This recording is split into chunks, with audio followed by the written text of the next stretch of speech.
बिस्मिल्लाहिर्रहमानिर्रहीम। आज हम बना रहे हैं तरबूज का शरबत, जो गर्मी का तोड़ है। और असल रेसिपी तरबूज के शरबत की ये है जो हम आपको बता रहे हैं। मैंने 250 ग्राम चीनी ली है और 2.5 लीटर पानी है।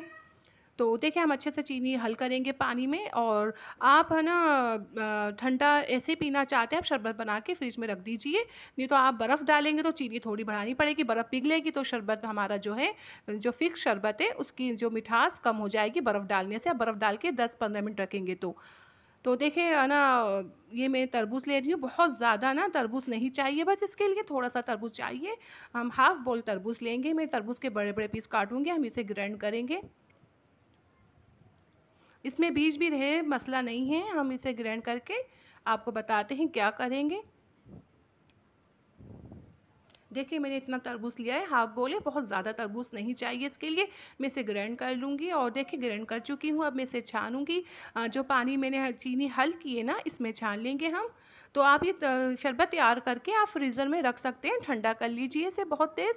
आपको बर्फ़ डालनी है और बर्फ़ डाल के 10-15 मिनट छोड़ेंगे तो आप थोड़ी-सी चीनी बढ़ाइएगा, तो मीठे में फ़र्क आ जाएगा।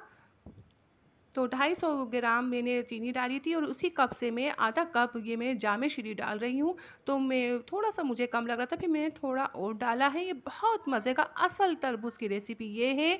कंप्लीट हमने आपको थोड़े से वक़्त में बहुत वीआईपी रेसिपी बता दी है। अगर आपको मेरी रेसिपी अच्छी लगती है, हमारे दाता कुकिंग चैनल को लाइक करें, सब्सक्राइब करें, शुक्रिया। तो ये थोड़ा-सा मैंने जामे श्री और डाला है, ये बिल्कुल तैयार है। आप इस वक़्त इसको बिल्कुल ठंडा कर सकते हैं फ्रिज के अंदर, बर्फ़ डालना चाहे डाल दीजिए। और बर्फ़ ज़्यादा देर डाल के रखेंगे तो आप थोड़ी-सी चीनी बढ़ाएँगे। तो बिल्कुल रेडी है, तैयार है, हम आपको सर्व करके दिखाते हैं। और देखिए, आपको तरबूज के पीस पसंद है इसके अंदर तो छोटे-छोटे आप क्यूब्स काटेंगे तरबूज के, बीज अलग कर दिएगा। हम आपको बताते हैं कैसे सर्व किया जाता है ये शरबत। तो देखिए, मैंने थोड़ा बर्फ़ डाली है इस गिलास के अंदर, ऊपर से शरबत जा रहा है। और थोड़े से हम 1 चम्मच या 2 टेबल स्पून हम डालेंगे क्यूब्स। ये तैयार मज़ेदार इंशाल्लाह नई रेसिपी के साथ हाज़िर होंगी। अल्लाह हाफ़िज़।